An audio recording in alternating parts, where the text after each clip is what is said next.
When I was a kid, about 5 years old, I would take the longest baths ever. Because when I was in the tub, I wasn't Sarah. I was a rock star, I was an opera singer, I was a famous radio announcer, like the female version of Casey Kasem's American Top 40.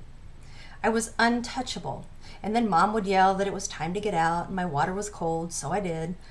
But for a brief moment of time, my 5-year-old life was perfect. It's funny how our childhood dreams often seem to chase us until we catch them. My realizations of personal accomplishment and wellness didn't come bashing through the door with horns and trumpets, but rather a slow, methodical whisper of events that later led to quiet aha moments. Like the time I was shuffling my papers of interview questions, watching the clock, stacking up my sweepers and bumpers, queuing up my reel-to-reel and joking with my guests. And like the coolest cat ever, I looked up at the clock, I pressed the on-air button and casually announced, "Hi, I'm Samantha Becker. It's 7 o'clock, and you're listening to Night Breeze on 104.5 KESY Omaha." And even though I had made the announcement hundreds of times before, I suddenly got chills and a little choked up as I had a flashback of my 5-year-old self sitting in the tub talking into a bar of soap, but this time it was a $2,500 Sennheiser, and I wasn't just talking to tiles on the wall. I had a listenership of over 1 million in my prime demographic, who at that very moment hung on my every word.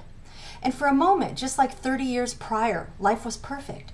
And I knew that every terrible experience that I had ever had, every want that never materialized, and all the tears that I cried because I didn't get that job that I wanted, all led to this very moment. And I knew right then and there that the universe had a plan. And sometimes the plan is much bigger, and the path of getting there is so far removed from anything that we could have ever made up, that you realize that having goals is important, but so is letting go and allowing things to happen. To everything there is a reason and a season, right? I've had a few personal accomplishments that I'm proud of. I've had my face on a billboard, I've been a professional vocalist, and yes, I had that rock band too.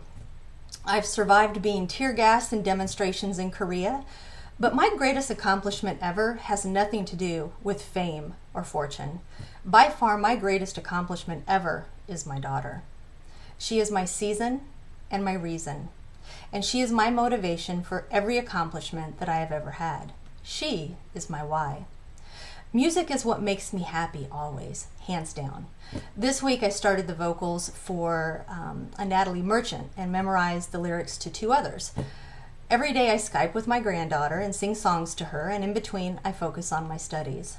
We all have our whats. It could be weight loss, it could be overcoming alcoholism or smoking, but today I ask you to dig a little deeper and find your why. You see, our why is what gives us our drive, our motivation, our purpose. Today, as you start your new personal wellness plan, I ask you to dig a little deeper and speak to that why. There's a Swedish saying that goes, "Those who wish to sing always find a song," and that's my motto. You see, the singing is the what.